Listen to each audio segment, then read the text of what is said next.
Искате ли да разширите аудиторията си в TIKTOK? Следвайте тези стъпки.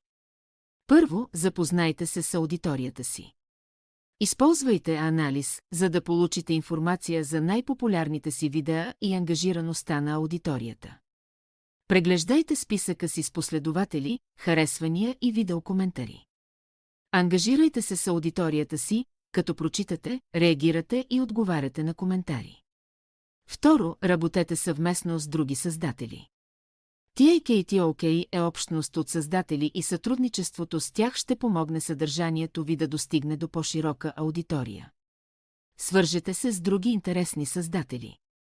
Някои неща, които да вземете предвид при търсенето на сътрудници, са сходни категории и жанрове съдържание, сходен видеоформат и сходен размер на аудиторията. Трето, участвайте в популярни предизвикателства с отбелязване. Популярните хаштагове са креативен начин да откривате нови теми и да показвате съдържанието си на повече зрители.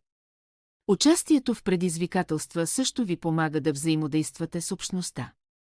Четвърто, редовно публикувайте видеа. Ако сте активни в платформата, аудиторията ви ще бъде позаинтересована и ще очаква публикациите ви. Публикуването на 3-5 видеа на седмица доказано е успешно за постоянно нарастване. И накрая свържете се с общността извън TIKTOK. Публикувайте своите видеа от TIKTOK в други социални медии и споделяйте връзка към видеото си в TIKTOK с приятели и зрители извън TIKTOK. Следвайки тези съвети, ще увеличите аудиторията си и ще направите съдържанието си още по-популярно.